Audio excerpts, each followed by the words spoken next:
You've spent an entire career fighting fires and rescuing the injured, sick, and dying. But that's all over now. What do you do when the sirens stop, you've hung up your gear, and you walk out of the firehouse for the last time? What do you do with your life when the smoke clears?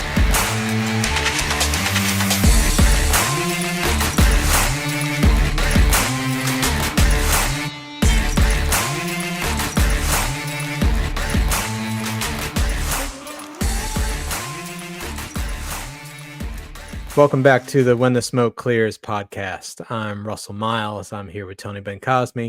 Thank you all for tuning in wherever you're listening, whether it's podcast, whether you're watching us on YouTube. Thank you very much for checking us out. And we wanted to give a big shout out to Backstep Apparel for creating the swag that we have. If you're watching on YouTube right now, you can see the hat that Tony's wearing is one of the hats that we have that's available. We have hats, we have shirts, we have mugs. If you would like to purchase any of that on YouTube, there's a link in the description, and it'll be at the end of the interview as well. If you're just listening on the podcast, you can email us at whenthesmokeclears8@gmail.com, and we'll give you the link, and you can order whatever it is that you like. So again, thank you everybody who supported us, who's encouraged us. We really appreciate it. And with all that being said, Tony's going to tell us about who we've got with us today. Yeah, thank you, Russ. Yes, thanks. I want to thank everybody again. I know Russ says it before every show. We say thank you. I appreciate all the listeners. I just want to continue to try to give you some stuff that you want to listen to, and I hope it makes whatever you're going through or whatever the things that you might be dealing with a little better. Thanks again. And our next guest is I consider him very influential to me. I've known him a good little bit. You know, he was a straight shooter, real nice guy, smart. He retired with 32 years of service as a division chief in support services in Montgomery County. He was administrative services. He was, as a battalion chief, he was a labor relations office. As a battalion chief, dealing with the negotiations with the county. He was a captain where he helped implement a lot of the policies and procedures that we use today that have been copied around the country. I've seen some of our stuff all over the place, and he helped implement that and draft that together and put it together. He was very influential in the county. I mean, some of the guys that obviously the new guys don't know him. He's been gone for a little bit, but he's been one of those groundbreaking guys at the beginning of the fire service when we became a fire department in 1988. Sorry. He was part of the hazmat team at Station 20 when he was there. And I can continue this list on because he's done a lot. He continues to do stuff now that he's retired. Without any more weight, it's a pleasure for me to introduce Assistant Chief, retired Division Chief, David Steckel. Thanks, Dave, for coming, brother. Hey, thanks for having me, guys. Good being here. Yeah, we really appreciate it. And I know, like we were talking offline, you and I got to talk a little bit as you were on your way out, getting ready to retire. Just little conversations here and there, and I always appreciated that. I appreciated you sharing just a little bit of your knowledge with me and just getting a chance to get to know me a little bit. So I appreciated that, Chief. Thank you. Yeah, thank you. I appreciate you saying so. Like we said, I always try to have those conversations with anybody that would listen. And I would certainly listen to them. Yes, sir. Yes, sir. So getting things started, tell us a little bit about where you were born, where you grew up, and what was life like for you coming up?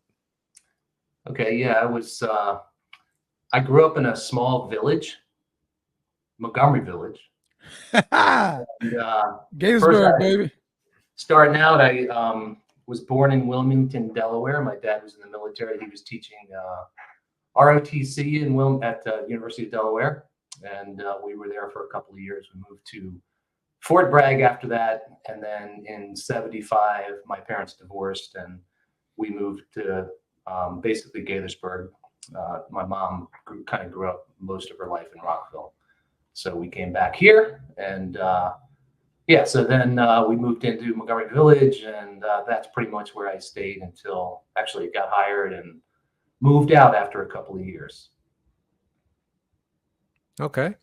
Okay. So, like what was things like? It sounds like as part of a military family, there was a lot of moving around. Like what was that like for you? So I only moved once since my parents divorced, so that kept me out of that whole military brat thing. Fortunately, I guess, maybe unfortunately, I don't know. I didn't do it, so I don't know what I missed. So yeah, we stayed put in basically Montgomery Village, and we lived right on. At first, we lived right on Christopher Avenue, which runs behind Station 8. Yeah. In those condos there. Mhm. And when we moved in, I remember my brother and I could hear some noise from a speaker across the cornfield and the little patch of woods across from our house. And it was the speaker from the fire station there, which happened to be Station 29, not Station 8. The new Station 8 was under construction, and they had like one of those green Butler buildings with an engine and ambulance, and it was actually called Station 29. Wow. So because the original station on East Diamond Avenue was still open, Station 8. And so, we thought that was cool. So we made our way through the cornfield into the woods, had to cross a creek, which was pretty difficult for, 6 or 7-year-old. And, but we made it to the fire station, and, I was, I guess we both were enamored with it, and got a tour by a guy named Richie Travilla. His name always stuck with me. I haven't seen him since, but it always stuck with me. But I do know a little bit about him. But he treated us really well, and we went back a few more times. And after that, I kept going back and just hanging out there, sort of, not trying to be in the way. My brother eventually lost interest and was on to something else, but that's kind of my start and my interest in the fire department at a very early age. So I sort of always knew that that's what I was going to do. So that's how it all started, and that's fortunate, unfortunate, who knows? But it worked out. No, fortunate, man. Yeah, Good yeah, thing. absolutely. How old were you when you first started coming around the firehouse to check things out? Yeah, I think I was trying to think about this. I may have the years off, and people could fact check me in terms of the construction of the new Station 8. I think that opened in early 1977. So it had to be probably in 76 or thereabouts. I feel like I was 6 or 7. And so that's when I started hanging out there. And I continued to hang out even after the new station was built, and ultimately became a high school cadet. That's kind of a funny story too. And it's a guy you guys probably know. Charlie Garland worked at Station 8. Yes, Charlie Garland. I'm an 8-year-old kid hanging out, got my bike out there, and he sees me, comes walking over, and he's like talking to me a little bit. And he goes, "Hey, we got the high school cadet program. When you're 16, you can get right in and come to the fire station and be trained and all that and start riding." And he goes, "What are you, 12? So it's only 4 more years." And before I could say anything, he's like already going on. I'm like, "Oh man, I'm only 8. That's 8 years. That's never going to get here." So that was a big bummer. But obviously it came and went pretty quick. And I was a high school cadet with people. My class was Steve Jones, Dave Polikoff, and others that ended up career firefighters. And yeah, wouldn't change it at all for the world. I had the best time in my career.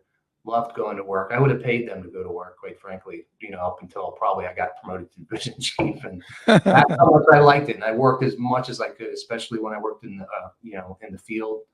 I did as much overtime as I possibly could, and really hated when I had to say no, I can't work, because I really, really loved going in and working.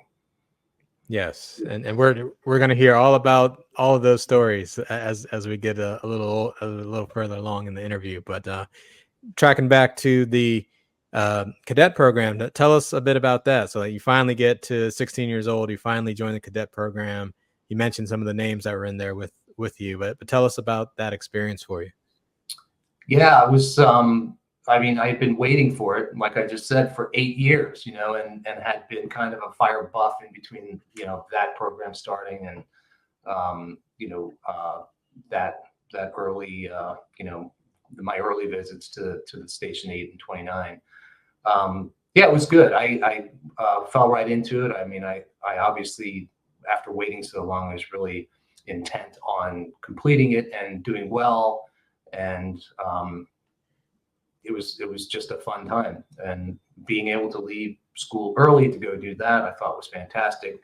And the way it was set up when I did it, we basically did 2 or 3 days at the academy, starting at 1 o'clock in the afternoon, going till 4. And the days that you weren't there, you'd go to the station. And you had to have firefighter 1 in order to ride, at least at Gaithersburg. So we had, that first year in the fall of '84, that firefighter 1 class that's when I took firefighter 1, and that ended in December. And then finally, I could ride. So our instructors, Tim Payne, he was a sergeant, and Dino Pignataro, who ended up becoming a police officer in the county police. Robert Laboito, or Bobby Laboito. I think I heard John Tippett even mention him, and I think he went through the program about 10 years before. He was a guy from Howard County. But yeah, they kept us straight. We started with, I think, if I remember right, like almost 20 people or 18 or something like that, and ended up with 10 that actually finished the program. But great time. Nice. Yeah, man, that was good. Yes. So once you finish up your firefighter 1, and you said you were allowed to ride then after you took that class, right? Yeah, you had to be 16 with firefighter 1, and you couldn't go in, but you could ride and do all the outside stuff. That's exactly what I did. I think I pushed the envelope a little bit on a lot of the fire calls that we went on, and I'm sure sort of went in anyway. And yeah. nobody really yelled at me too much, so I appreciated that, and it got me to see a little bit more of what I was supposed to be there seeing and learning. Yeah. Was there a particular call that you ran back then that really stuck with you, that really hooked you and like maybe drove you further into it? You're like, yes, this is what I'm supposed to be doing? Yeah, well, I wouldn't put it that way, because I was in it all the way already, and just pinching myself, that I could even go and do what I was doing. I just, loved it so much, and that's what I always wanted, and it was just fulfilling the dream. So, literally pinching myself as we're going down the road to some call, and spending all the time I could possibly spend at the fire station. And Station 8's rules, the Gaithersburg's rules were 8 o'clock on weeknights or school nights, and then Fridays and Saturdays or before holidays, you could stay there till 10. And of course, I took full advantage of that as much as I could, because I was working, having to pay for a car and all that. So that's what I did. Stayed there as much as I could, ran as many calls as I could run. Gotcha. Cool. Gotcha. Oh, real good. Just living and breathing the fire service. Yeah, man. Yeah. He's young, man. He's very young, man. It's brand new. Got a hold of me early, and it's just what I wanted to do. And it was that was my mindset growing up until I got to age 16, still growing up, I guess. But I couldn't believe it. And when I got hired, I couldn't believe it either. I'm like, I can't believe I'm getting paid to do this. The hook was in, right? The hook was in. Yep. Gotcha. So you finish up the cadet program, and at what point did you get hired to be a full-time firefighter? Yeah, so the program was basically 3 semesters long. We did Fire 1 like junior year fall, Fire 2 in the spring, and then senior year fall we did EMT. And then the last semester you basically had just at the station every day from technically from 1 to 4, but I got there as soon as I got out of school and got home. It was more like 11 to 8 that I was there. So graduated high school. I went to college for a year, and at the end of that first year of college, I'd taken the entrance exam in the fall with a bunch of people from the class and people I knew, and passed it unbelievably, and ended up. Back then, you had to go, and I think maybe Tony Rankin talked about this, where you had to go around and interview places. I can't remember which one of your, guests also talked about this, but each one of the corporations at the time when they were 18, you had to go around and apply for the jobs at that corporation. And so I would always hand carry my application and resume to the different places. And sometimes it was just the admin person that took it and said, thank you very little, get out of here. But other times I met like Chief Cameron, we talked a little bit each time that I applied for, but he was at Bethesda. And one of the places I applied was Sandy Spring. And Sandy Spring, that's John Tippett was the station commander at Station 4. And Jim Ruth was the senior career officer, which was a captain back then, equivalent to today's battalion chief. And at Gaithersburg, at Station 8, Roger Strock was the station commander. And for whatever reason, he liked me. And, he then called over and, I think sort of, behind the scenes, let him know who I was, or at least helped me. At least I think anyway. He never said anything that he actually did that. But so in May of my freshman year of college, I got a call from Sandy Spring. First interview, they're like, hey, come in and interview for this position for it. And so I went there and had the interview, and with some of their board members, and Captain Ruth was there. And right after the interview, he followed me out and he said, don't worry about it. You got the job. Shook my hand. He said, I'll call you tomorrow and we'll set things up. And I think a week later, I was working there, first day, May 24th, 1987.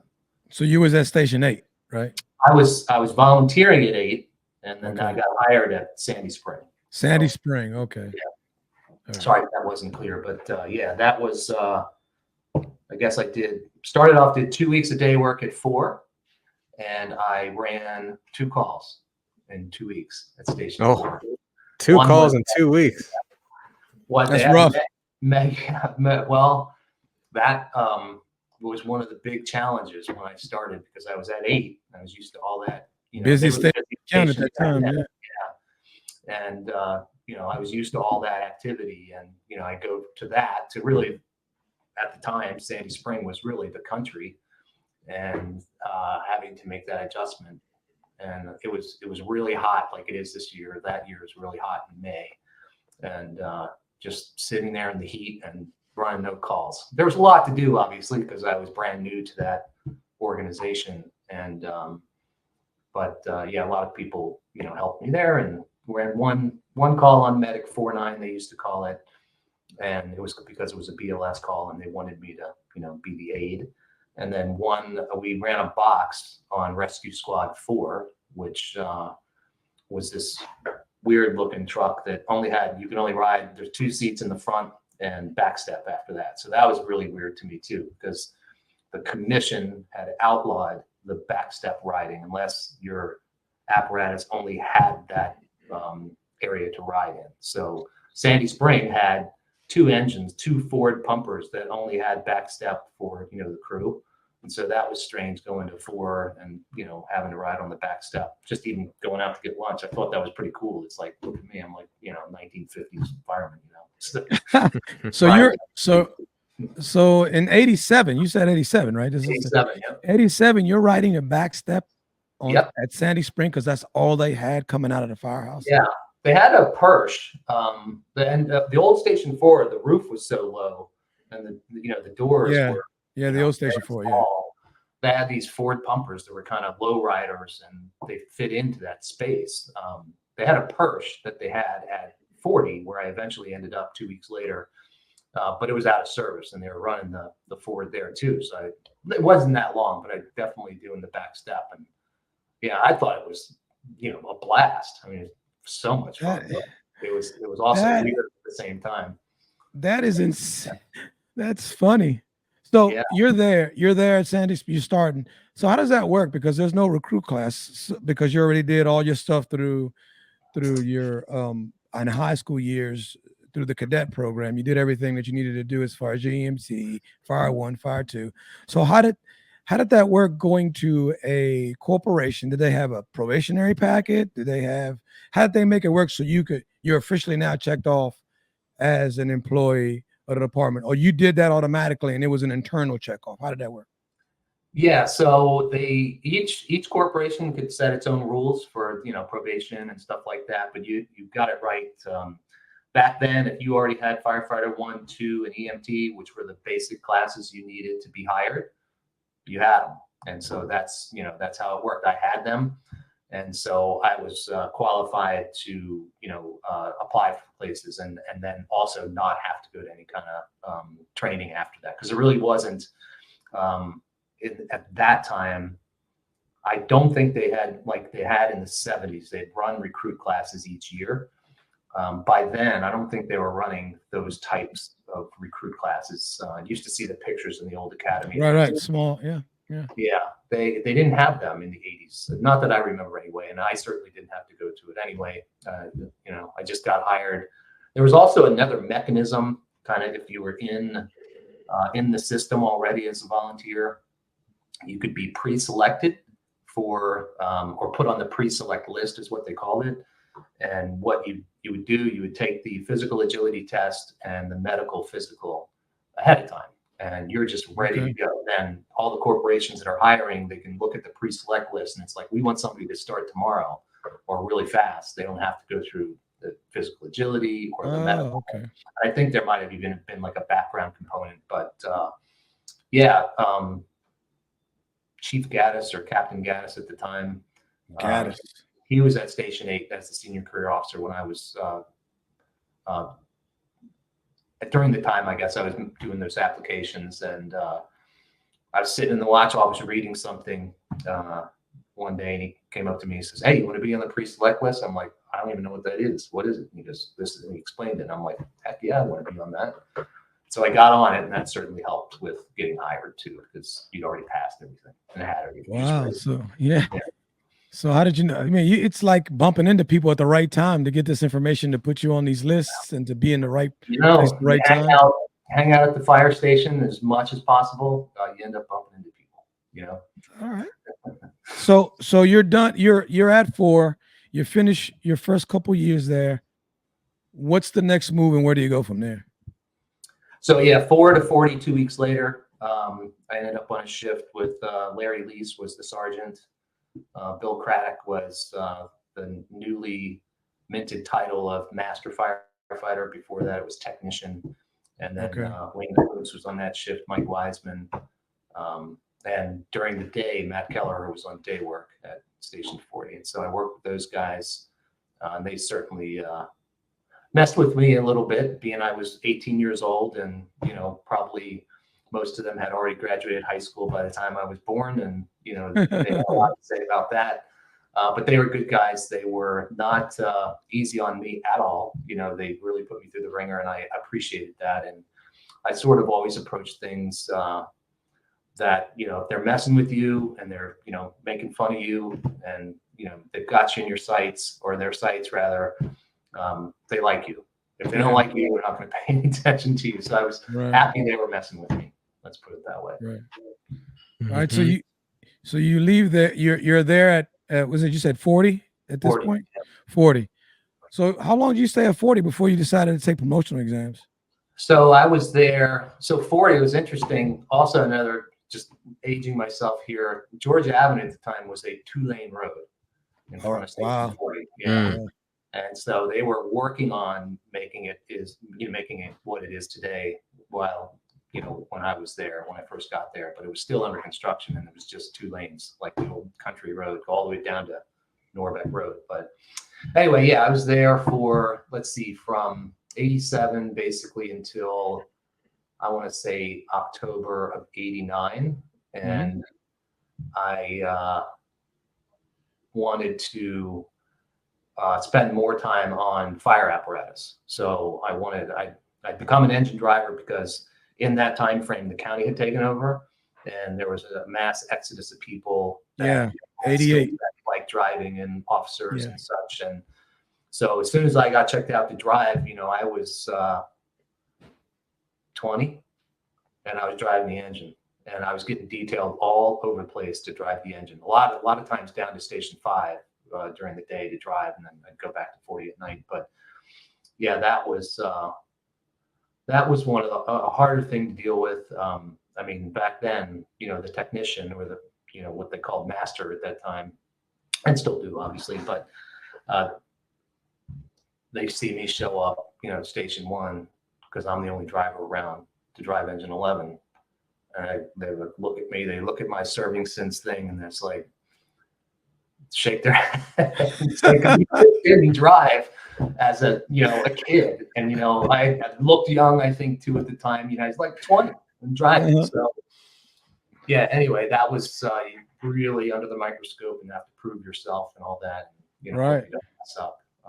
But I asked a lot of questions and got those guys to come around by asking them to explain things to me and telling them things, and just having a rapport, whether they want it or not sometimes. And eventually people come around. But yeah, that was hard.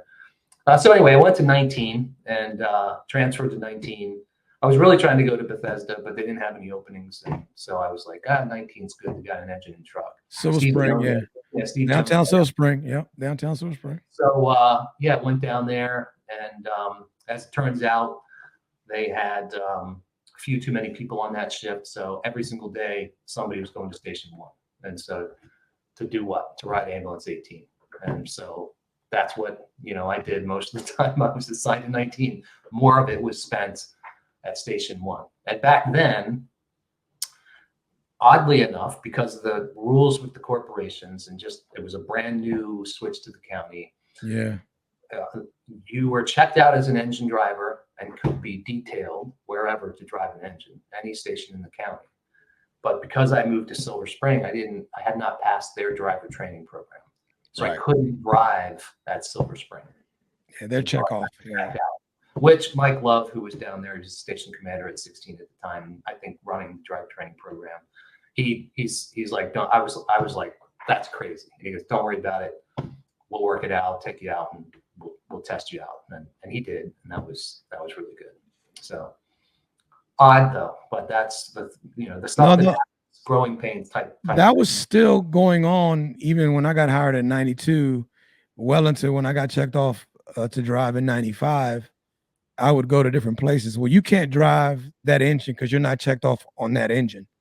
Yeah. And so you couldn't drive it. And if it was the first line piece was out of service, and the second line piece, because most of the time they had those pieces there at those corporations, was there, and you weren't checked off to drive that one, even though it was basically the same thing as what you were driving, they would detail somebody else in, detail you out to have them drive that. So it still lingered. It's gone now, but it lingered around for a little bit. So what made you want to take the promotional exam? I mean, you only been in a little bit now, so you're moving up. You're deciding, okay, I could go to the next thing. So you're gonna take this test, the promotional exam, to be a master firefighter. What made you do that, and how was that like when you did it? Yeah, so that was the combined master sergeant's exam in 1990. That like getting the job, like getting in the cadet program, like becoming a volunteer at 8, like getting the job. It's like, what's the next opportunity I have? And what I did at Station 8 when I was there is that everything in the watch office, I read it, and I probably read it 50 times. And so that was all the policies from the commission about promotions and promotion exams, and it was the ECC manual, how you talk on the radio and all that stuff, their bylaws, which was, a snooze, but I read it anyway, 50 times. That was, what else are you doing? And it's like, read it, it's there. So, so I knew about it, and I said, okay, with the next promotional cycle, even before I got hired, I said 1990. So in order to prepare for that, you had to have certain classes, the basic classes and others, incident command, pumps and hydraulics, EVOC. And so that's what I embarked on when I first got hired. It's like, I got to get to the academy and start taking those classes I need for promotion.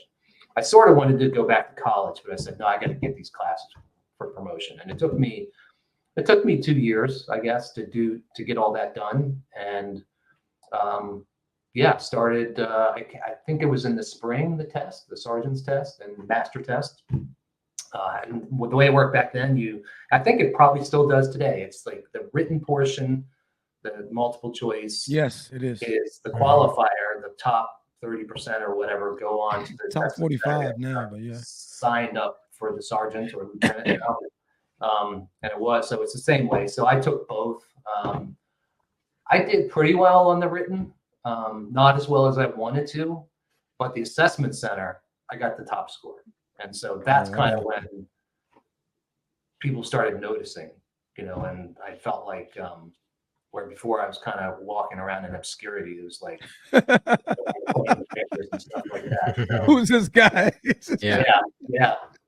And with that comes a little bit of people don't mess with you as much, for God knows what reason. I would certainly mess with people myself. So, I certainly didn't expect not to receive it back. But so that was very satisfying to be able to do that. I still didn't know whether or not I was going to be promoted, but with that mass exodus of people, and there was a change in 1988 with the commission's policy where they came up with master firefighter from technician, for example. They put rules out concerning, what officers you need in stations that have engine truck or engine truck rescue squad or a single engine, and also put officers on medic units. They put sergeants on medic units. And so when the list came out for sergeant, I was in the well qualified, which, there were two categories, qualified. Yeah, qualified and well qualified, yeah. And I was in well qualified, and there were 10 of us. And I quickly looked at the list, and I'm like, oh, wow, 6 of them are paramedics. And they had no paramedic sergeants. They were all acting. So they all 6 of those got promoted right away. And so that left 4 of us for basically 2 years of eligibility. And it didn't take long. So I was promoted in 1991 to sergeant. Okay, you're a sergeant now, man. You're 20 what? 3?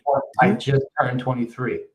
Okay, you're 23 years old. Yeah. You're a sergeant. You're by far the youngest dude in the firehouse, not even close, brother. Yeah. So what is that like? Because I know when I became an officer, I wasn't the youngest, but I was nowhere near the oldest, dealing with salty firefighters, salty master technicians, and other officers from other places to see you as, they just saw you the other day getting checked off the drive. And now I know what that's like. What was that experience like? There's a, I won't say a crucible, but it's something that you have to go through automatically as a new officer. And Russ can testify to this too. Just what was that like for you? Because that had to be difficult at that time. Yeah. So it definitely was challenging. And, one of the things you guys put out as a question, before we got started was what are some of your challenges? And man, that was probably the biggest challenge I had in my career, because I wasn't the oldest guy in the room until I was a division chief. And even then it took some years, so always, like you said, Tony, it was, I was the youngest guy on the shift. And so it was fortunate that when I got promoted, I'd just been moved from station 15 to station 17 on shift work. So I went from day work at 15 as a master. I got promoted to master first and that was kind of an extra position at station 15, day work master. And so I worked that as an extra for, I was there 8 or 9 months, and then got moved to 17 on shift work for like a week. And then I got called, you're promoted. And I'm like, and the vacancy, where is it? Day work at station 17. So, but it worked out with regard to the things that you mentioned in terms of the challenge, being the youngest guy. It worked out that Dale Wright was there. And Dale Wright was somebody who really did have control over his people. And not in a bad way, but everybody, he laid out the expectations in a way that people understood them clearly. And if you stepped out of line, he was not afraid to talk to you about stepping out of line and fairly and decently do that. And so there were no shenanigans at Station 17 with Dale Wright. And so I was the sergeant there. He was the day work lieutenant and station commander. And then we also had a senior career officer, Tom Fessenden, who just died, passed away. Rest his soul. Yes, he did. Rest his soul, yeah. He was there during the day, during the week too. And so there was, quite a force there, in terms of supervision. So I learned a lot from him.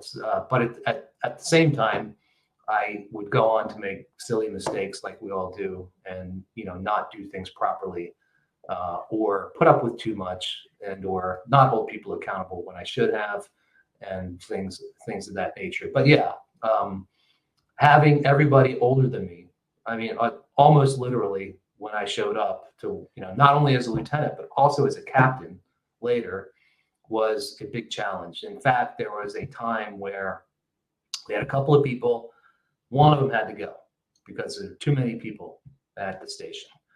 And somebody said, well, so-and-so doesn't want to work with you because, you're too young. So I'm like, oh, okay, well, let me go talk to the guy. That's probably not right, or if it is, never admit it. So I asked him and he's like, yep, that's right. I'm like, oh, okay, that makes it easy. Then, you can be the one that goes. And he goes, okay. I was like, okay, good. So that, I mean, even to that extent where, somebody says, and not even giving me a chance, and, what's this guy like? What does he know? How dumb is he? None of that. It's just like, no, too young. So there was a lesson in that for me too. It's like, when you're right, you're right. It doesn't matter how old you are or what your rank is on your shoulder. It's, if you're doing the right thing, you're doing the right thing. But yeah, big challenge. Yeah, no. Real quick, just to clarify, when you say he had to go, do you mean that he had to get detailed out of the station? Yeah. Sorry. Yeah, that does sound kind of no, not fired. Had to be transferred. Yeah. So he volunteered to transfer, which was got great. it. Everything worked out. And again, don't get worked up about things. You go talk to somebody, and what they say is what they say. Okay. So you're a new officer. You're getting sent to you're the youngest guy in. So you said you was at 15. Then after that, you went to what was it again? 17. So you're 17 with Dale, right? And what made you want to take the captain exam? Because look now, you're rolling. So you're like, I'm just gonna keep. I'm gonna keep taking the test, and I'm doing pretty good at them. It's right in my wheelhouse. You take the captain exam, and you do pretty well, I guess, right? You do pretty well, and you promote to captain. Where do you go from there? Yeah, so after 17, I actually switched with Kevin Bridget. He was due to go to Station 29 on day work as a sergeant. And he's like, look, man, I live in Laytonsville. I've got childcare stuff. Can you switch with me? I'm like, yeah, let me get out of 17. I'll gladly go to 29. And so I did that. And then FEI jobs came open. And so I applied for the FEI position, sergeant in fire investigations, and got that job. So I only worked at 29 for a couple of months. And by June of 1992, I had been moved to FEI. Started the police academy like July 1st and did that for 6 months, and then stayed in FEI for almost 5 years. And after about 4, I took I passed up one cycle of promotion because I didn't take all the classes I needed, which I should have, but being dumb, I didn't. And so that next cycle, I did take the captain's test. And Troy Lip and I took that. He was in fire investigations too. And then we both got promoted off that 1996 list. And that's when I went to Station 20. Okay, as a captain. All right. Yeah. Gotcha. Yeah, again, the youngest guy by far, I think, except for Mike Schilling, who was maybe a couple years younger than me. But I remember him looking at me and was like, how old are you? I'm like, I'm 28. He's like, oh my God. Yes. It's like, and everybody else there was older. But again, those guys were great. That was probably one of my favorite places to work. That was a great shift. Nice. And for those who may not know, so FEI stands for our Fire, Explosive, and Investigation section, which there are fire marshals. And in order to be that, you have to go through the police academy, to get certified for everything you need to be a fire marshal. So real quick, tell us about that. What was that like, going through the police academy and being a fire marshal? That was a great experience. I really, I guess even as a little kid, I always liked the police too. And, I was very interested in that line of work. I always looked up to the police, except when they gave me tickets. And so that was also kind of in the back of my mind. And I think a lot of people in the fire department are sort of that way, or at least they used to be. It was kind of a choice between those two careers. And yeah, to be able to do that and really get an inside view of Montgomery County Police by going through their police academy, it was great. It was very demanding. They, of course, messed with us, as you can imagine, a little bit. Messed with me a little bit more, I think, because I knew some of the instructors from having worked out at the academy a lot. They sort of gave me a little bit more than others. And yeah, that was, I tried. I mean, I studied like crazy in that class. And it was towards the end of the 6 months, it was it was sort of boring because we had a lot of, academic subjects that just weren't that interesting. And they were more like, how does Child Protective Services work? How does the courthouse work? How does, here's the sheriff's department to come in and present their thing, and the staff psychologist. And so it's just kind of dragging on. I mean, you're ready to get out. But overall, looking back on it, fantastic experience. The firearms and the driving were probably my two favorite parts of that. And again, I studied every night, every weekend for hours. And it was a very academic program, sort of like EMT. I mean, like in terms of the academic load.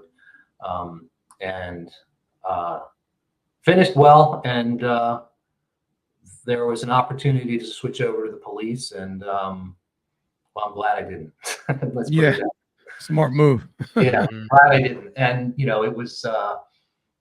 what year was that? That was, graduated in 1992 and then went on to Fire Investigations, or FEI. Thanks for explaining that, Russ. And worked there. That too is an unbelievable amount of a really high learning curve, a lot of information to learn. And I was there probably 3 years before I felt really comfortable, and still there's just so much to know there. And we were just, when I was probably around 1995, Brian Geraci, I'm not sure if he had a plan, but it ended up working out to be a plan. He bought this articulating arm thing to deal with suspicious packages. Yes. So that thing was basically the start of the bomb squad. And, he was the guy that did it, along with, others helping as well. But that's how it all started. Okay. And did you get certified to do all the bomb squad stuff? Ultimately, the first one, I believe, to go to bomb school was Sam Shu, and followed by other people. And by that time, Troy Lip and I had both, placed pretty well on the captain's list, and we got promoted out, months later. So we never got to do that, which is fine. I don't know if, the red wire, black wire stuff is for me anyway. Gotcha. All right. So spend some time in FEI, get promoted to captain, come back to the field. And you said you were at Station 20? Yeah. Back to the field. It was like having a brand new job all over again, because when I was in FEI for that 5 years, you were going to fires, but not like, operations goes to fires. Totally different, completely different. You're not in the fire department, basically. You're not really not. I mean, the whole, when you're at work, you're working more with the police than you are with the fire department, and other, law enforcement. So yeah, it was like having a brand new job all over again. And it was a disadvantage too, because I hadn't thought about all the things you do in operations for 5 years. So, you're kind of rusty. And the expectation is, you're the captain, you should know it all. And thankfully, I walked into it, it's like, I know what I know. And, I'm not afraid to say, I don't know, or can you help me with this? Because, definitely the people, like I said, they're all older, they've been around, they know what they're doing, they know how to do the job, and, so you rely on them. And I think that works both ways. They rely on me for the support as a captain and to help them, and I rely on them to help me, and ultimately the team wins. Yes. I mean, that sounds like an incredible attitude to come into it with. I mean, you're already on the younger side. You've been in FEI. for 5 years, so you're kind of out of the game, like the operations game, for a while, and you're working with people who are older than you, who have, like you said, been doing the job for a while. They know what they're doing, and that you could have come in and, like you said, well, I'm the captain, so I'm supposed to know, but then they probably would have seen that and know that, well, he doesn't really know, and probably would have lost respect for you. So it's awesome that you came in with that humility to say, hey, look, I don't know. I'll find out. I'll figure it out. So yeah, I'm sure that served you very well. Yeah, being humble or having that little bit of humility is something that goes a long way, I think, with everybody. And Yeah. I've always been honest and transparent, and the kind of guy who, I'm not going to yell at you, and we're going to talk about it. And if you're not doing something, we're going to keep talking about it. And, ultimately, if you have to, you hold somebody accountable. And, but there are rare instances, actually. So, yeah, humility goes a long way. Yeah, no, it helps to just, have an idea that you don't know everything. Obviously, no one knows everything. And this can't work if we don't work together. And there's something that you bring to the table. All that stuff kind of plays into making it all, mission critical and getting the job done. Yeah. And the more people you meet, I think the more at least for me, the more I realized I didn't know. And certainly with the education, that I went through, the more education I had, the more I realized I didn't know. It actually was astounding, but not surprising, I guess, at the same time. Ignorance is bliss, man. Yeah. You don't know what you don't know. So you're like, hey, I think I got it all figured out. Yeah, right. 100%. I mean, I got promoted to lieutenant about this time last year, and I've been telling people, like, it's amazing how much you find out how much you don't know when now you're the one riding in that officer seat. Like, it's very humbling. Yeah, you got all the answers until you have to deliver. Right. When they're in your head, you got them all figured out. And then when you got to put it out there for everyone to kind of see and actually can judge whether you actually know something or don't know something, you're like, well, maybe I don't know what I'm talking about. Yeah, it really hit me when I went to 17 and then got promoted to sergeant. I remember in the watch office there one Sunday, like, I think it was effective that day, but I was still finishing out the shift work. And I was in the white shirt, which was odd and weird, being in that white shirt for the first time. And I was really putting everything on my shoulders as the person who's in charge, and thinking I have to know everything. I have to be able to figure everything out. And so I was worrying about that. I'm sitting in the watch office Sunday afternoon, and I start thinking, okay, well, so-and-so's out there. He's a master. He's been here, 28 years. That guy knows a lot of stuff. So if something, I can ask him. And I'm like, you know what? I'd call over to Station 28. Doug Henson is over there. I can talk to him, and he knows what's going on. And by the way, I can call my boss, the captain or whatever. So I realized then, through some stroke of luck, that there are other people you can ask. It's both up, down, and over. And, you'll get the answer. Yeah, absolutely. No doubt, man. So you came out, you're at 20, you're part of the hazmat team.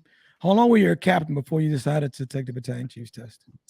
So I was at 20 from early 97 until 2000, August of 2000. So I took the promotional exam, I believe it was 99, the battalion chief's exam. District chief is what they used to call it. Yeah, district chief. So yeah, I was a district chief too, as well as being a sergeant and all that. I believe that was also in the spring. I probably had that backwards. I think the sergeant's test, master sergeant, was fall. It's on the same cycle now, probably. And then that one was in the spring. Yeah. So I took that, and I just finished up law school and taking the bar and all that stuff. And so I had a good amount of time to study for that, even though it was just an assessment center. But I went through some old assessment center stuff that Chief Jarbo had given me prior to the sergeant's assessment center, which was tremendously helpful. And yeah, did well on that test too. And Chief Allwing called me one August day in the summertime there in 2000. It was like, we'd like to offer you the position. And so I was like, I accept. And 2 weeks later or a week later or so, I was at Battalion 4 working as a district chief. Okay, now I've known this, and I was wondering when we were going to bring this up, but I wanted to time it perfectly. Now, man, you came into the fire department with 1 year of college. Is that correct? Yeah, barely. I sort of referred to it as 13th grade because I Okay. didn't do all that. Now tell me exactly how in your mind you said, okay, not only am I going to continue, because you paid for some of your college, and I'm sure the county paid for some of it also. I actually right? paid for all of it.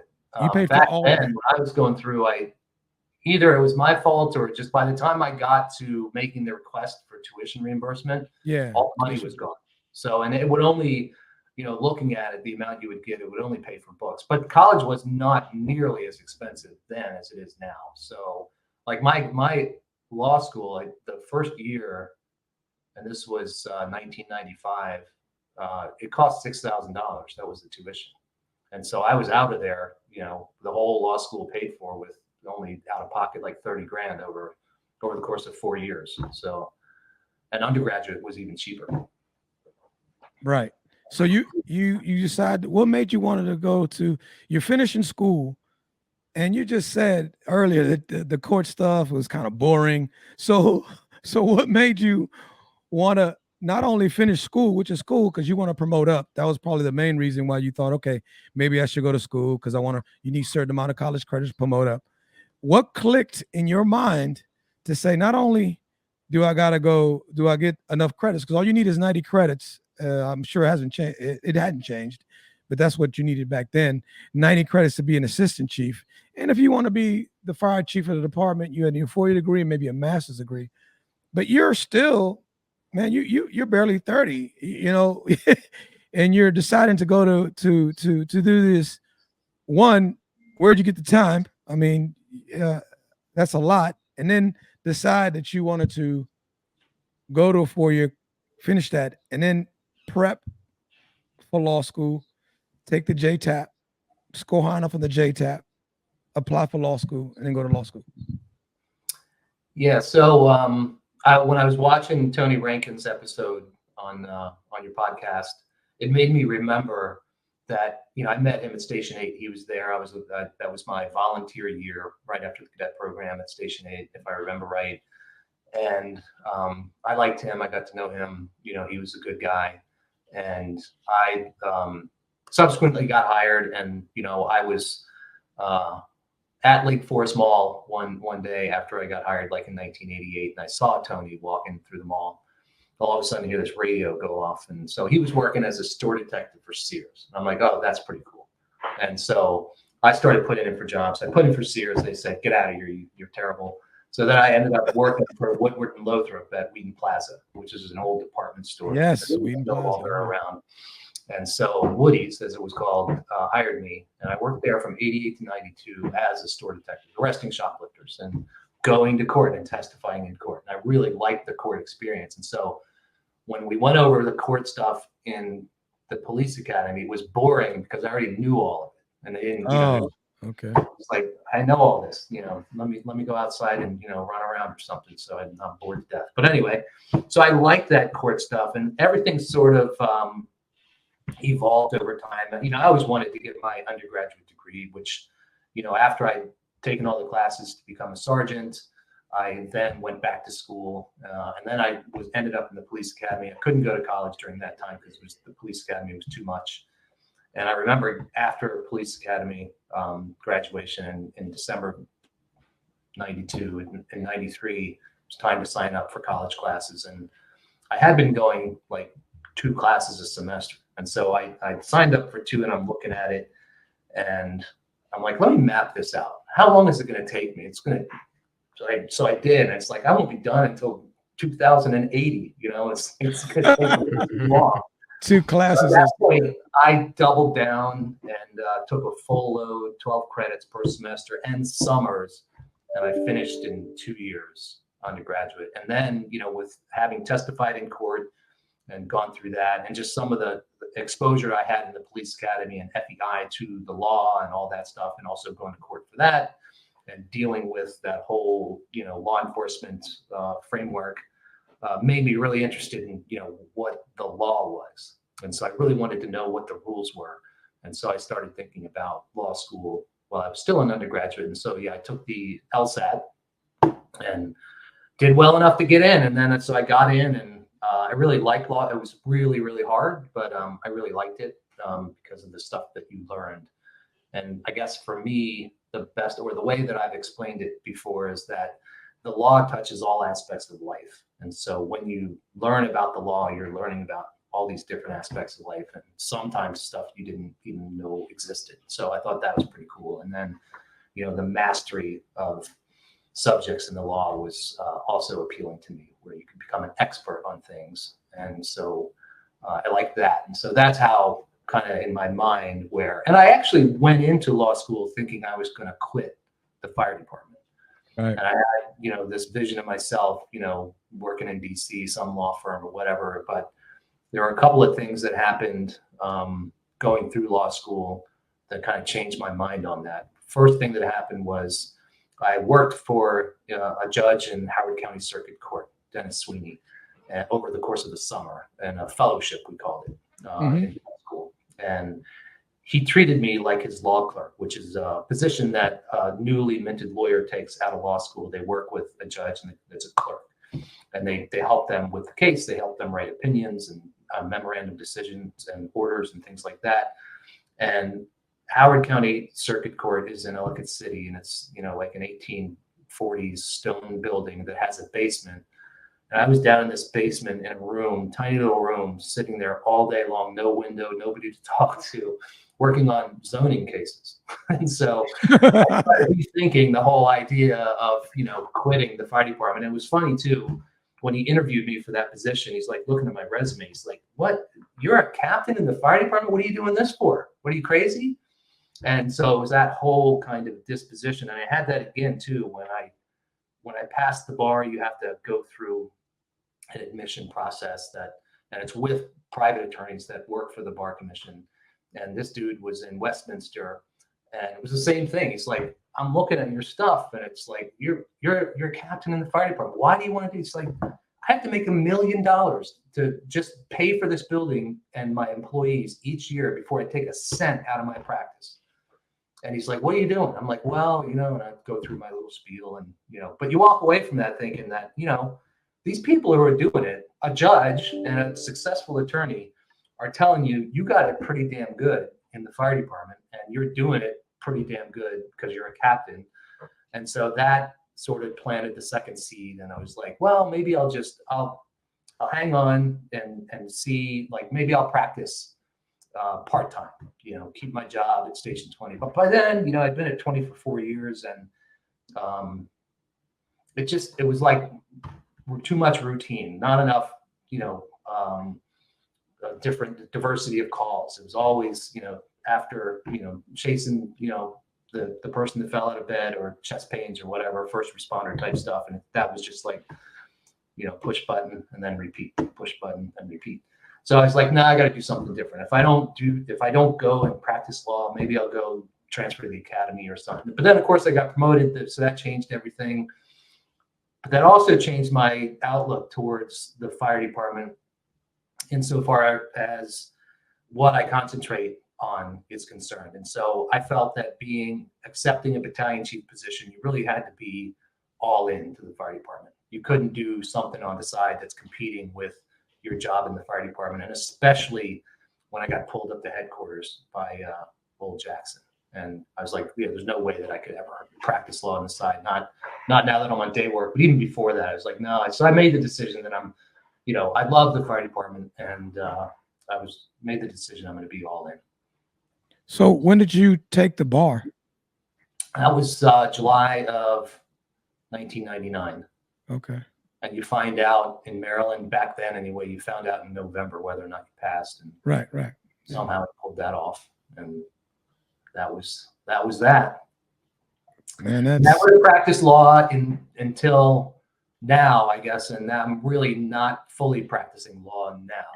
But it could definitely, look, degrees open doors, and they certainly help you around. And one of the weirdest things after I graduated law school is that people sort of genuflected you know, would something at work would be, and everybody would look at me. I'm like, I don't know anything about that. Like, well, you're the lawyer. It's like, yeah, I don't know though. And people, you know, they just expect you to know just because, you know, you have that degree. And I'm like, I have no idea. Do you think anything in the fire department, the what coming up, help you kind of shift and gave you some skill sets that you could use? One, as a lawyer, two, getting you through law school and all that. Yeah, for sure. In terms of like skill sets, you know, whether you want to or not, and yeah, one of the most difficult transitions I think for people to make is from non-supervisor to supervisor. So in our case, like in my case specifically, was going to sergeant, and Russ, for you going to lieutenant. That's a wholly different thing. You know, you're the one that has to deal with the people, and all is well and good as long as everybody's kind of doing what they're supposed to do. You have good people, but then somebody starts stepping out of line, and I did this. It's like it turned into what I used to refer to when I was running HR, labor relations. It's like a formula of tolerate, snap.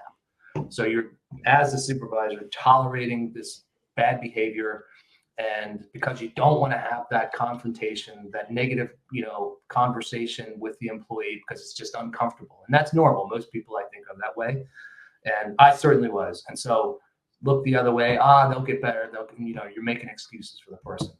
And eventually you're like so sick of it, you snap, and then you throw the book at them, which is wrong. You don't do that. You should take care of it from the beginning.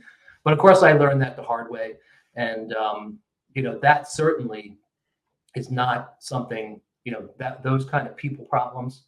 I was in a course once, and the guy said, basically, you know, employee relations and labor relations and supervision, it doesn't matter what industry you're in, it's all the same dumb people problems. And what, you know, it's a skill set you can learn that's transferable anywhere. And having worked in 3 different industries now, it's certainly the case. I see the same dumb stuff going on now that I saw in the fire department and in between, you know, my job now and fire department at Metro. Same dumb people problems. So definitely learned that in the fire department for sure. 10% of the people, 90% of the problems, right? Yeah. Right. Yeah. And I mean, that, like you just said, people are people, no matter what industry, no matter what line of work you're in. And even in the fire department, I think for myself, I've would, especially earlier on when I first got promoted, I spent a lot of time worrying about that big call, like whenever it's going to come. But most of the time, my time and efforts are spent dealing with the people in the firehouse and just managing that. And so I think obviously we need to be ready for the big call, but I think people really need to make sure that their people skills are on straight, because that's what you're going to be spending a lot of time doing. Yeah. And that's not to say that all the people are bad or anything like that. You know, 9.9 times out of 10, you know, everybody you have is great. And that 1/10 of a time, you know, that you have out there, you know, have to go into a more supportive role, is a nice way to say it, and help guide that person.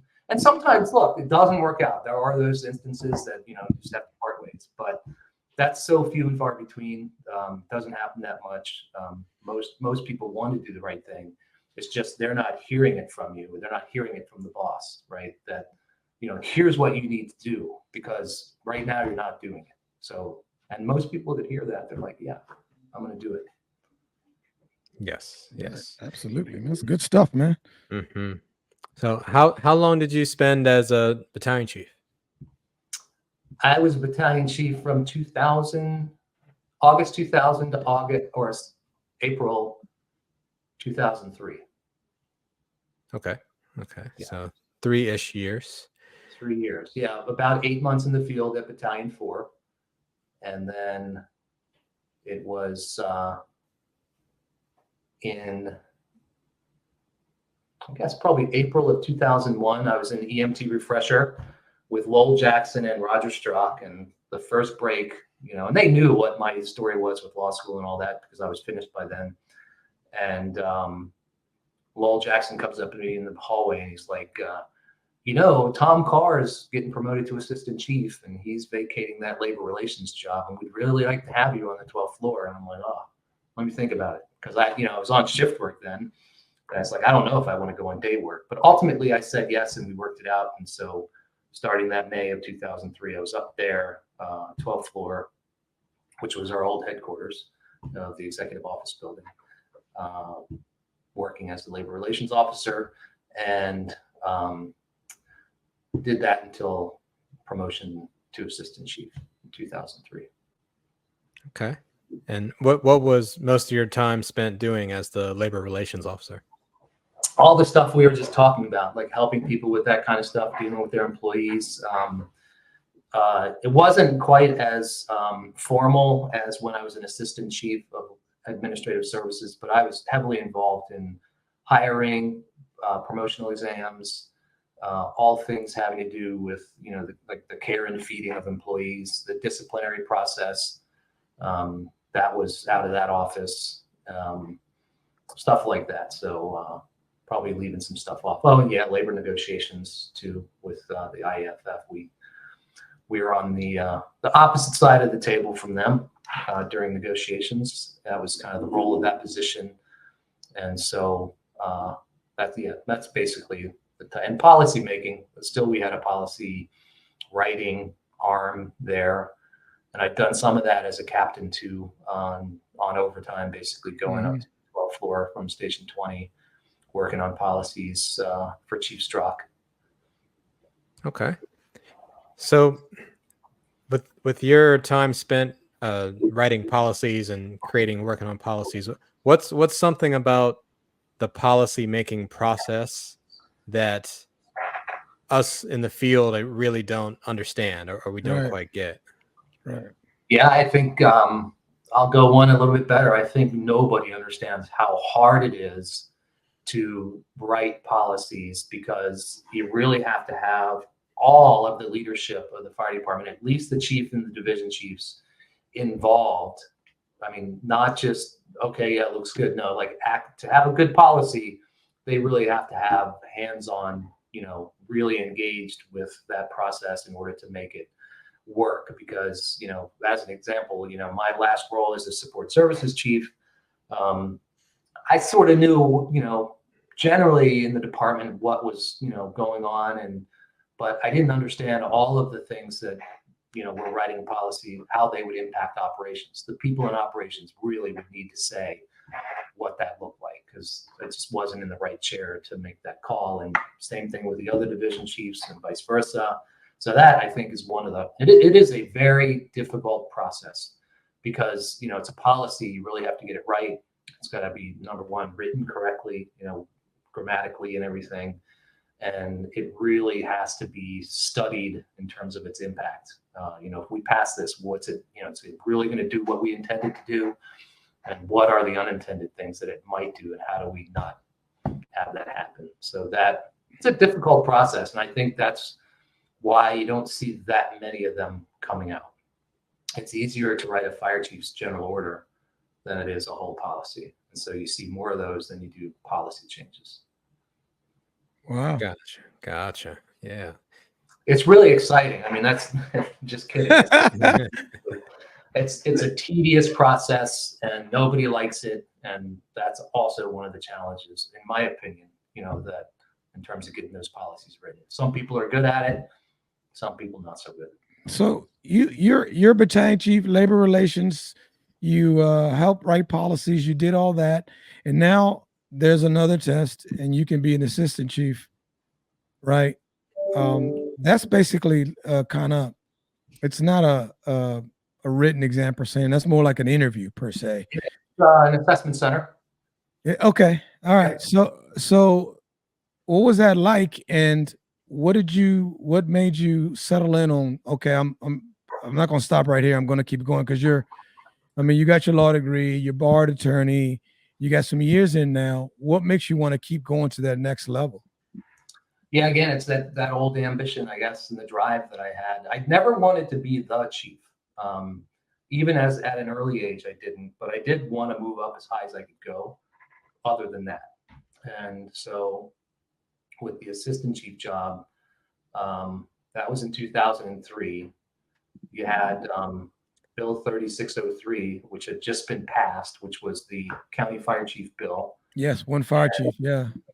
Tom Carr had just become the division Fire chief. Yeah. Well, yeah, almost, I think. And I think when in that early part of 2003, he was still the DFRS chief. Strzok and Gordon Aliagi had just left, and Dave Dwyer, and he got the chief's job. And so even before everybody saw the writing on the wall, so during our senior staff meetings, we did a lot of the planning of the architecture of the organization, the new organization, what it was going to look like and what we're going to call things. And one of the things that he had kind of scoped out was administrative services, and that was going to be an assistant chief's job. So I was like, oh, I can do that. And if not, I would go out and be, one of the shift chiefs. That would be great. And so I thought that was all good. And I was like, no reason not to take the test. At least you have the option to apply for a position if it comes open or not. And at the time I was thinking, we may not, I was being the labor guy. I knew who was in the drop, who was leaving, who was going, what kind of trickle down there was going to be. And at the time, all three deputy chiefs were in the drop and wanted to leave early, before everything changed. So that would be 3. And at the time also, there were only 6 assistant chief positions. I think there are 12 now. So there was going to be at least 3 of those that came open. And I was like, so just take it and see what happens. And got promoted. So, and then became ultimately, Tom put me I took over for Phil Gercio as the C shift chief. And he became the operations chief. And I did that for a few months over the summer of 2003. All the while, my days off spent going back to the 12th floor to do all the work for all the labor and personnel stuff, because he hadn't put anybody in that role and hadn't really put anybody in the new role for administrative services. We were still waiting on some things. And I think it was between, he sort of had an idea to put Bill Ale in that role. And after, like I said, a few months of being C shift chief, I ran into Bill at Station 20, and he's like, I'm tired of this. I'm just going to tell Tom I want, the C shift job. And I'm like, okay, that's good. And so that's what happened. I ended up as the administrative services chief, and Bill went to C shift, as the shift chief. Cool. Gotcha. All right. That sounds, man, that's still a lot. So then you got one more rank that you ended up, and that's at the end of, how many years did you have in at that point? So that was what was that? September of 2008, I got promoted to division chief. And I think that was when Phil left. That's when Phil exited the drop, Phil Gercio. And then that was the position that was open, but it wasn't going to be operations. It was going to be wellness, safety, and training. There were 3 of us on the list, and at least one of the others was saying, no, I'm not taking that. I don't want the wellness, safety, training job, so I'm not going to do it. And so I was not really wanting to take the job, but they convinced you. Well, I closed, and I don't know, it's sort of a spur of the moment thing in some way. I walked down to Debbie Shaw's office, and Debbie Shaw was a lady who worked in administrative services and did a lot of personnel and HR function, and including promotions and posting jobs and such. And it was like a Thursday, and the job posting closed at 5 p.m. It was like 4:45. I walked down to Debbie's office. I'm like, did anybody put in for it? She goes, no. So I all right, here you go. So that was the end of that. So yeah, that was 11 years before I retired. And it dawned on me too, as the retirement date neared, that I had been at headquarters, except for that brief stint as C shift chief for like 2 months in 2003, for 18 years, the last 18 years of my career, which I thought was just the most bizarre thing. I mean, if you would have asked me as a 20-year-old, you envision what your vision is for when you're 40, in your 40s, if Yeah, I would have been filing paper for 18 years, like that old Yeah. commercial. And it's like, no, I would have never thought that, but it is what it is. It was, the work sort of matched my skill set in terms of, what I could do and what I brought to the table, I guess, and with, my background. So it all worked out. And I did like the labor and employee relations. I did really like that position. And so I always thought that, afterwards, when I retire, I will, probably get back into some aspect of that, which is what happened. Gotcha. Alright. And speaking of retirement, so what led up to you deciding that, hey, no, this is it. I've done enough. It's time to start landing this plane. Yeah, so that got a nice segue because that sort of, segues to the 18 years. And so being at headquarters like that for so long, working, because the labor relations officer and the administrative services officer, pretty much, not completely, but it was a sort of a direct report to the chief. And so I worked for 5 chiefs. And for a while, I also reported to one of the division chiefs, Randy Wheeler. But I had a lot of personal time with 5 different fire chiefs. And I got to the point where it's like the same idea kind of recycling over as you go through those different chiefs. And I'm not being disparaging here at all. It's just like it's slightly different, and I've done all this before. I need to move on to new things that are, different challenges and in a different way. And I think John Tippett said it really nicely. He said, there's, make room for somebody else. To, Absolutely. give the people that are here now really doing things the chance. And, not to say that, I don't have my own personal interest in, what I'm doing, but I certainly do. But that is a good aspect of it. And I really, really liked it when John said that. But the other thing I realized, sort of related to this, is that, working in the field the whole time, since I was a kid, basically a teenager, people would go, oh my God, you guys are great. The citizens, thank you for doing this. Like, yeah, that's what we do. You pay us to do that. You really, boy, did I gain an appreciation for that once I really wasn't doing it. I would go out on big stuff every once in a while, but, as an assistant chief and division chief, council members or their staff or just citizens would come up to me and say, thank you for what you do. And it's like, no, you don't understand. It's the guys and gals out there actually doing it, riding the calls, going to calls. They're the one doing it. And it's like, it's true that, the people of MCFRS that are doing that work are really literally every single day, day in and day out, risking their lives and health for people they don't even know in most cases, for citizens and people in Montgomery County. So that I gained a huge appreciation for, because I used to just dismiss it. Like, I don't want to hear it. I'm just doing it because, I love doing it. But that, also plays into, your worldview, I guess, in terms of, the people that are doing it deserve to have some control over it, and so, yeah, it just became time. It's hard to put my finger on exactly what, but some of that cycling of sort of old ideas with a new twist. It's like, I've done all this already. It's nothing new is coming along. So it's time to go try something else. Gotcha. So you did you do the drop program? I did. Yep. Okay.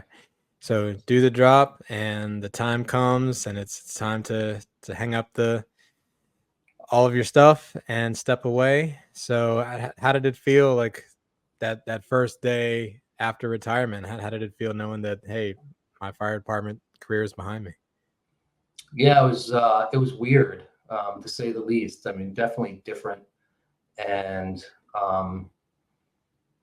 I had a plan to, my last day would have been June 30th, 2019.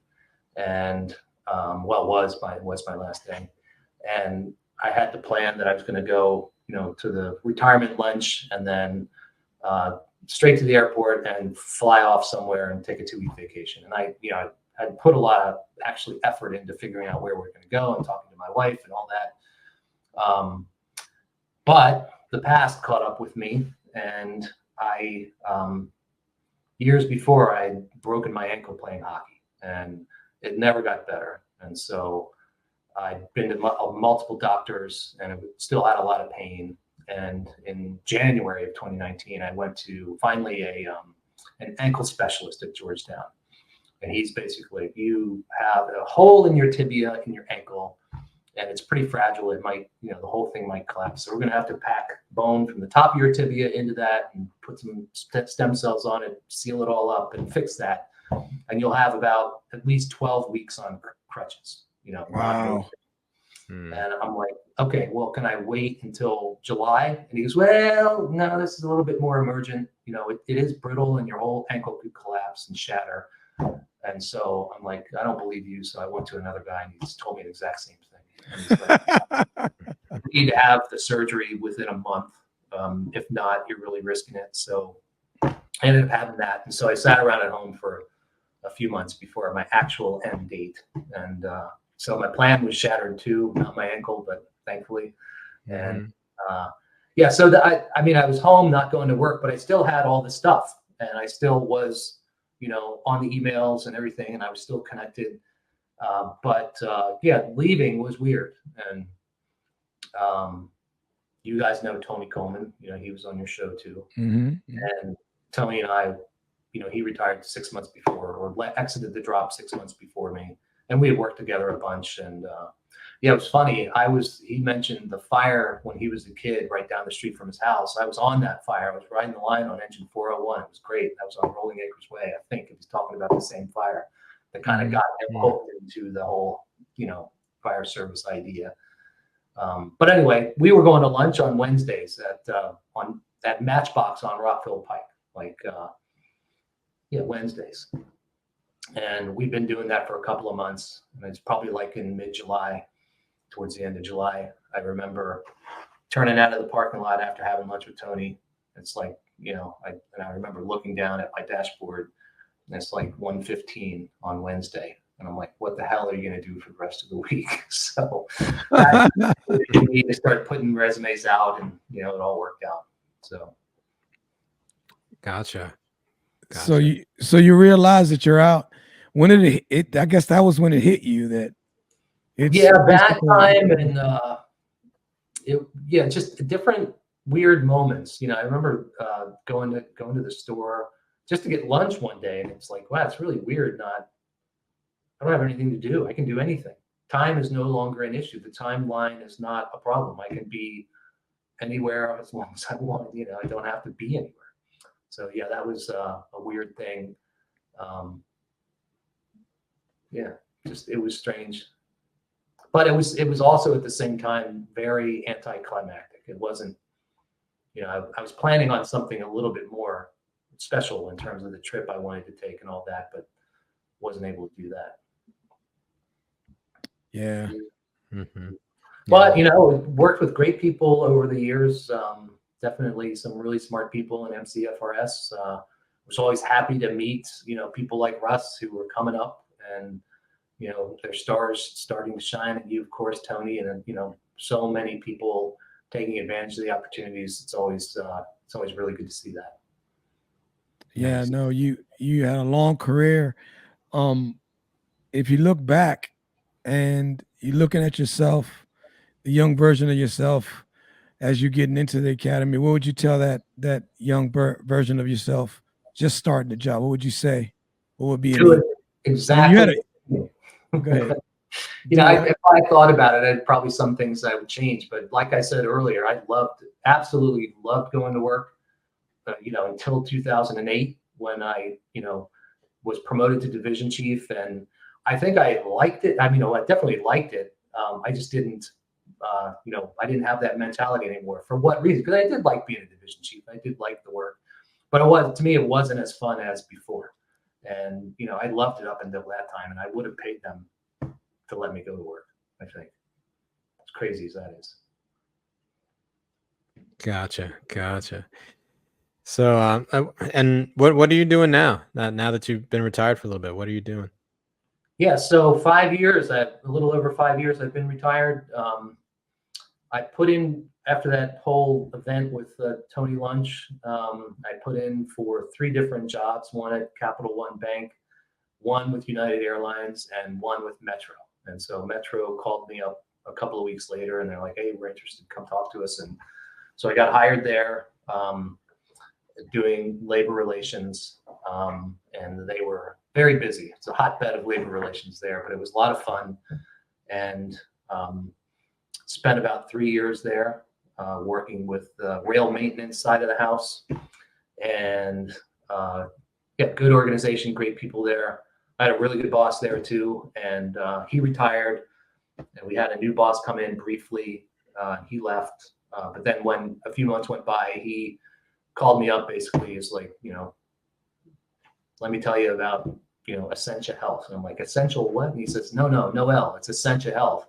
And I'm like, okay, go ahead. And so he's like, got a job for you anytime you want to come here. And so it was remote, because Essentia Health, it's a hospital system based in Duluth, Minnesota.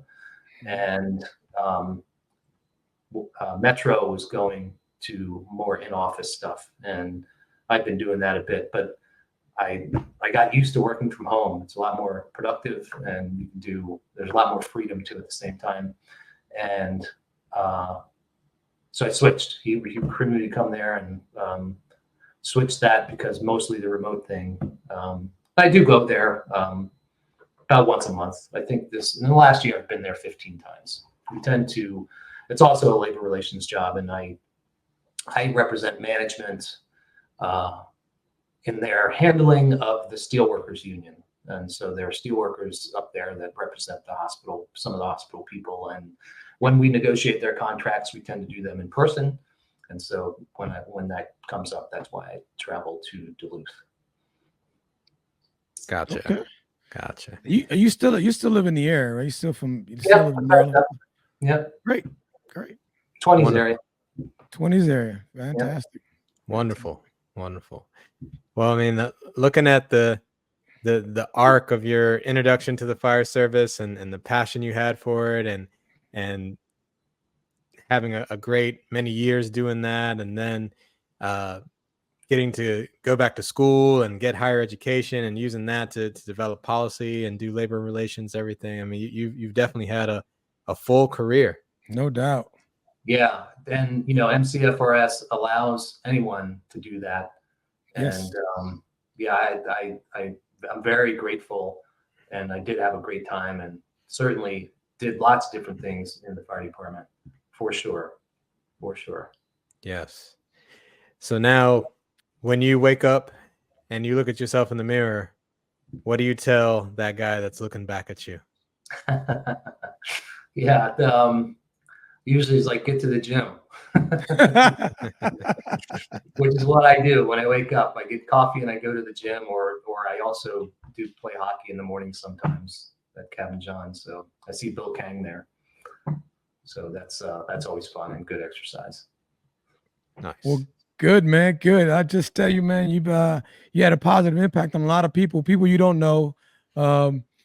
People just see your work and see you from a distance. And the truth is, man, job well done, man. Good job. Thanks. Appreciate that. Appreciate the kind words. And, it's definitely a two-way street. I gained a lot from all the people that I worked with, and certainly along the way, too many people to mention, helped me out, and served as mentors or just good examples. And it was a good time. Wouldn't change anything really. I don't think. Maybe a few small things, but no, overall, great experience. Yeah. Mm-hmm. Well, Chief Dave Steckel, thank you very much for sitting down with us and talking with us. Thank you for your career, man. Thank you for your service to the citizens of the county, and thank you very much.